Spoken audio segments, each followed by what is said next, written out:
Ini sebuah realita kehidupan waria di ibu kota Jakarta. Senyum dan tawa terpancar dari wajah mereka. Namun di balik itu, tersimpan kepedihan dan penderitaan yang mereka alami. Mas, mana bayarannya? Diam lu bencong. Lu kan bencong juga lagi.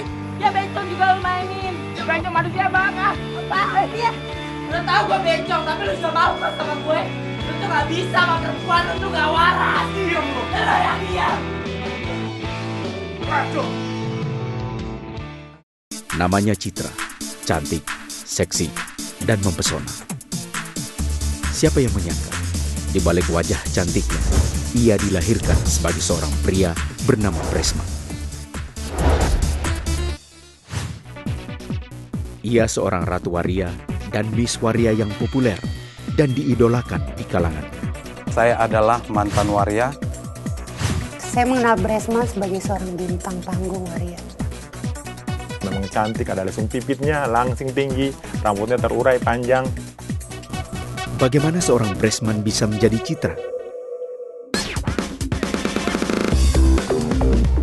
Pas saya ketemu di jalanan, tempat mejeng-mejengnya waria, saya berhenti. Saya lihat mereka kok enak, bisa berpenampilan seperti wanita seutuhnya. Saya di situ saya tertarik. Waktu itu saya mendekati salah satu waria.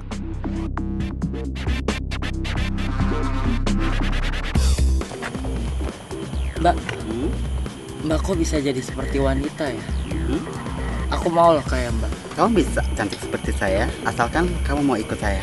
Mau nggak? Apa yang membuat seorang Bresman tertarik dengan dunia waria? Saya dari kecil itu udah merasa kalau diri saya itu wanita. Di rumah itu mereka lagi pada pergi semua. Ya saya mencoba-coba gitu. Pakaian perempuan di kamar kadang-kadang suka saya pakai lipstik, suka pakai alis seperti itu. Bresman kecil bertumbuh tanpa perhatian dari orang tuanya. Masa kecilnya akrab dengan wanita. Akhirnya membentuk rasa kewanitaan Bresman hingga suatu peristiwa terjadi. Waktu itu saya pernah dilecehkan seks dengan seorang laki-laki. Pada saat itu saya ditarik ke kamarnya dia, pelecehan seks terhadap saya. Dan pelecehan itu memang sering saya dapatkan sampai remaja gitu. Ia tak pernah menyadari suatu peristiwa yang tak pernah ia bayangkan akan terjadi. Saya dibawa sama dia ke kontrakannya. Saya dibuka, saya dicium-cium.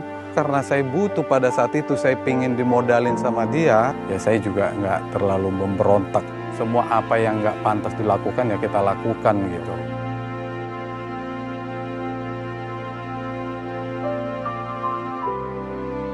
Sebenarnya sangat kecewa banget gitu. Kok begini sih yang saya anggap tadinya dia mami-mamian saya, kok dia memperlakukan saya seperti itu gitu.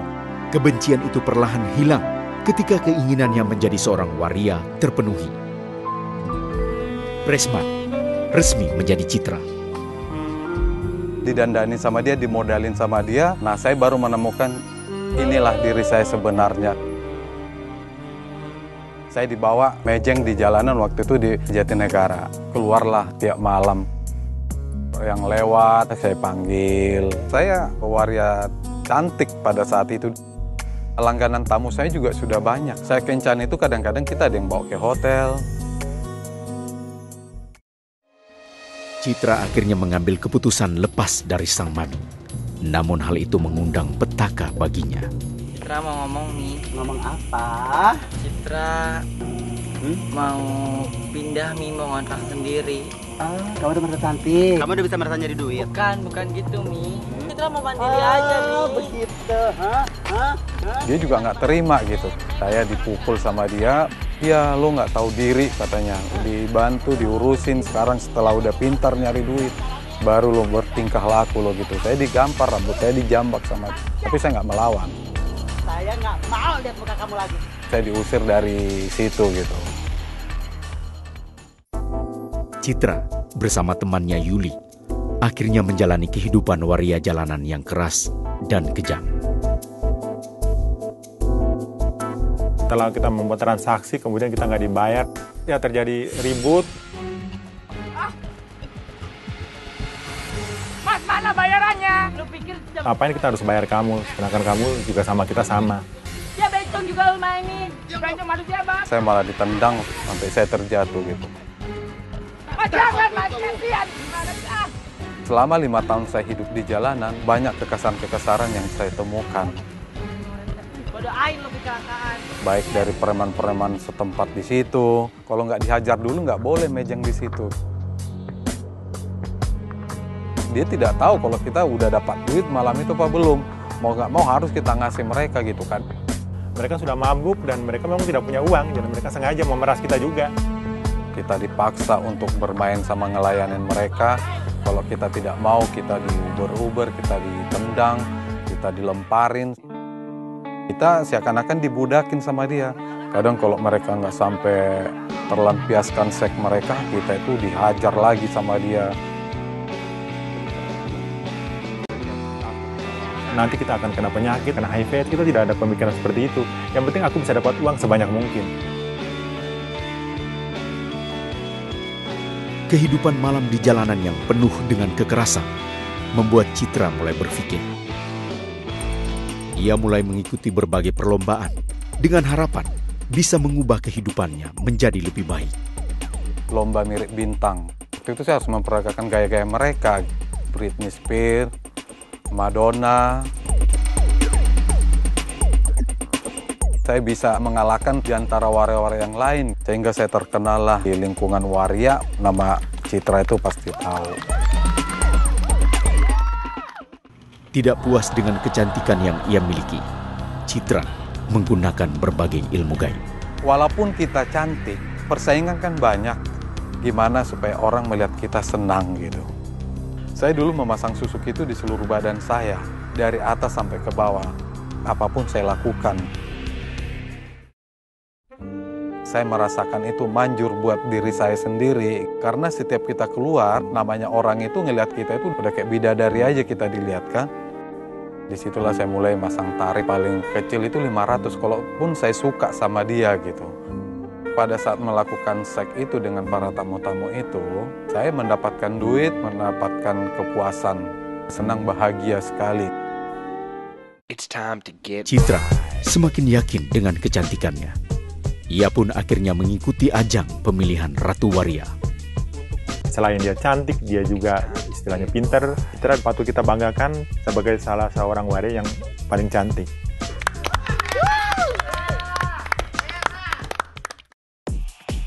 Tidak puas dengan popularitasnya, Citra akhirnya menjajal ajang paling bergengsi, Miss Waria Indonesia. Pada awal penyisian itu ada ratusan orang, final itu 12 orang.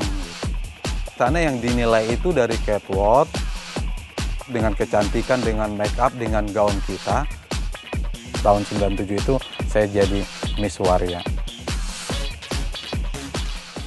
Popularitas dan nama besar membuatnya semakin dikenal, hingga perkenalannya dengan seorang pengusaha. Profesi saya sebagai Miss Waria, saya diundang salah satu hotel untuk mengisi acara di sana. Saya ketemulah salah satu orang cowok. Kedekatan Citra dengan pria itu akhirnya membawa mereka masuk dalam bahtera rumah tangga, layaknya suami istri. Ini adalah rumah yang saya janjikan buat kamu. Tapi mulai hari ini, kamu nggak boleh kecil lagi ya. Cukuplah untuk melayani dia itu aja. Meninggalkan semua popularitas dan menjadi istri seorang pengusaha, kenyataannya tidaklah seindah yang Citra bayangkan. Saya kadang-kadang pergi ke teman-teman saya kan cukup banyak di Jakarta. Kalau dia tahu saya di luar, udah pulang. Ngapain sih di luar? Citra, kamu di mana sekarang? 11 tahun lamanya, mereka menjalani hubungan putus sambung. Namun pertengkaran selalu mewarnai kehidupan rumah tangga mereka. Gue nyesel. Kawin sama banci dan pelacur kau. Emang siapa aja udah makan lu? Siapa aja udah makan lu? Emangnya kenapa? Udah tahu gue bencong, tapi lu juga mau kan sama gue? Lu itu juga bencong. Lu tuh gak bisa sama perempuan, lu tuh gak waras. Saya merasa udah sakit hati banget gitu. Saya berpikir gak ada arti lagi hidup ini. Dalam usia saya yang 40 tahun ini, apa sih yang bisa saya lakukan lagi? Saya mau bunuh diri aja pada saat itu. Udah sempat diminum, tapi tiba-tiba seperti ada sosok yang timbul, seperti mengatakan, Mengapa kamu harus lakukan hal seperti itu? Aku mengasihimu. Untuk Tuhan itu tidak ada kata terlambat. Waktu itu saya udah ingat Tuhan. Peristiwa itu membuat Citra akhirnya mengambil sebuah keputusan yang radikal. Saya langsung siang-siang ke barbershop. Saya babatlah rambut saya ini sampai habis semua.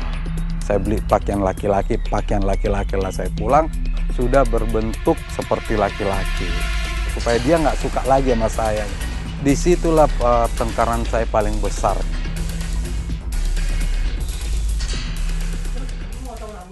Kamu kenapa tidak memegang komitmen? Saya mau pergi dari rumah ini. Saya sudah nggak mau lagi sama kamu. Saya tidak mau lagi seperti ini. Saya udah capek. Hidup kita ini udah nggak sehat. Saya bilang begitu. Tapi tetap dia kekeh tidak mau. Dia minta maaf seperti itu. Udah nggak mau lagi istilah ngelayanin gitu. Saya mau hidup benar. Kamu udah gila ya? Kamu itu udah gak waras ya? Kamu mau masuk gimana lagi? Hah? Jawab! Citra pun memutuskan untuk meninggalkan pria tersebut dan lari ke Pulau Bali. Saat ia kembali, ia pun bertemu dengan teman warianya yang sudah bertobat. Dia kaget ngeliat keadaan saya. Saya lihat, kenapa rambut kamu pendek? Dia bilang, saya mau pulang kampung. Dia bilang, cuma sini dia mau bertemu dengan keluarganya. Oh, terus aku bilang begini, ya udah, sebelum kau pulang kampung, kau ikut pria sejati sama aku bilang gitu sama dia. Pria sejati, yang ada juga waria sejati. Tapi saya udah lama tahu Stanley itu udah bertobat. Tapi bertobat kok masih seperti perempuan. Kakak dengan bintangnya, kakak dengan apa yang kakak dapat selalu di panggung, orang selalu mengeluh-ngeluhkan kakak, sudah cukup. Sekarang kita harus cari jalan yang benar, Kak. Hati saya belum terbuka. Merasa tidak percaya dengan perubahan yang dialami temannya, ia pun menyiapkan sebuah jebakan. Saya juga sengaja untuk menjebak si Stanley itu, saya bawa cowok. Dia waktu itu datang dengan seorang pria. Dia tahu gitu, memang itu selera saya. Tinggalin dia berdua di kamarnya. Saya pergi jalan gitu. Alasan saya mau ngisi pulsa. Saya bilang, kalau saya sudah tidak seperti itu lagi. Saya sudah bertobat dan saya tidak mau lagi jatuh dalam dosa. Saya balik, ternyata tidak ada apa-apa. Saya tanya teman saya itu, kenapa ini Stanley bisa, saya enggak. Disitulah mulai pertobatan itu buat saya. Melihat perubahan nyata dalam kehidupan Stanley temannya, Citra akhirnya mau mengikuti ajakan Stanley ke sebuah pertemuan. Saya mulai menginjak pria sejati. Tenang aja, duduk aja ya Kak, ya diam aja. Saya pada saat itu masih takut melihat orang gitu. Saya nunduk aja ngeliatin orang itu seperti ini. Seperti ada kesaksian-kesaksian. Setelah saya ngikutin ibadah itu, air mata saya itu mengalir, terus saya nangis terus. Kok hati saya ini seperti damai gitu, nyaman, tenang. Saat itu jamahan Tuhan atas hidupnya pertama kali ia rasakan. Hingga ia menyadari bahwa ia diciptakan bukan sebagai Citra, namun sebagai seorang pria bernama Bresman. Tuhan ampuni saya. Kalau Tuhan mengizinkan saya ke jalan yang benar, pulihkan saya Tuhan. Cuman itu aja saya minta sama Tuhan pada saat itu. Pertobatan dari seorang waria kembali menjadi seorang pria tidak semudah membalikkan telapak tangan. Ia harus menghadapi tantangan. Saya mau mulai bertobat itu banyak tawar-tawaran yang sangat menggiurkan. Melalui telepon, mereka tuh nyari saya ada di mana. Cid, tolongin dong, ini ada acara, ini lo mau nggak gue kasih sekian. Tolongin Mbak dong, kebetulan. Padahal saya tuh nggak punya duit sama sekali. Saya tolak gitu, saya mau hidup benar aja. Lo gila lo ya, bisa seperti itu, iya. Aku mau ikut Yesus, saya bilang gitu. Saya mau ikut Tuhan. Mau sok jadi laki-laki lah. Kalau toh juga lo mau jadi laki-laki, lo nggak bisa sama perempuan. Udah bencong aja lah. Saya selalu panggil nama Tuhan, Tuhan ampuni. Tuhan temani saya, lindungi saya Tuhan. Itu aja yang saya lakukan terus. Kuatkan saya Tuhan. Proses demi proses ia jalani, hingga ia mengikuti sebuah acara camp pria sejati. Selama 2 hari itu, Saya merasa ditelanjangin di sana. Sesi-sesi yang ada di sana kena semua kepada diri saya. Berhubungan seks bebas, perdukunan, percabulan, waria, homoseksual. Itu semua saya lakukan. Saya ditelanjangin benar-benar. Kalau saya itu memang manusia yang paling berdosa, manusia paling bejat. Allah menciptakan laki-laki dan perempuan. Jadi dia tidak menciptakan banci. Pada saat itu tersentuhlah hatinya Bresman bahwa dia harus bertobat. Karena dia harus menjadi laki-laki yang sempurna. Saya minta ampun sama Tuhan karena selama ini saya melanggar kodrat Tuhan itu. Berlinangan air mata saya pada saat itu, Tuhan tolong wujudkan saya jadi pria sejati seperti apa yang dikehendaki Tuhan. Pada saat saya didoakan, saya terjatuh, saya muntah-muntah, masih menjerit-jerit di sana. Ampuni saya Tuhan, bebaskan saya Tuhan. Setelah saya sadar, di badan saya itu merasa tidak ada lagi beban, merasa enak. Saya menemukan jati diri saya sebenarnya. Disitulah saya mulai membuka hati dan saya berjanji akan melayani Tuhan. Popularitas dan nama besar sebagai Ratu Waria dan Miss Waria kini hanya sebuah masa lalu baginya. Bresman hidup sebagai pria sejati dan menjalani hidupnya dengan melayani Tuhan. Seorang Bresman, manusia paling bejat, bisa dipulihkan sama Tuhan. Saya belum seberapa loh apa yang saya lakukan buat Tuhan. Tapi Tuhan itu sangat luar biasa buat saya. Ini bentuk tubuh saya seperti ini fee buat saya. Hidup yang saya jalani normal gitu, seperti pria. Masa lalu biarlah berlalu. Yang Tuhan mau sekarang kehidupan saya seperti ini. Jadi saya sekarang bisa katakan kalau saya udah jadi pria sejati. Saya mau ikut Yesus terus sampai kapanpun. Itu yang sekarang ada di hati saya. Di pikiran saya, dia tidak mungkin bertobat. Tuhan Yesus luar biasa telah memulihkan hidupnya dia. Dari seorang bintangnya waria menjadi bintangnya Tuhan. Dari orang yang berdandan wanita, sudah puluhan tahun, dalam sekejap berubah menjadi pria. Dia sudah bisa jatuh cinta sama wanita. Wanita itu kebetulan sahabat saya juga. Perubahan hidupnya sangat nyata. Itu semua karena kasih Tuhan.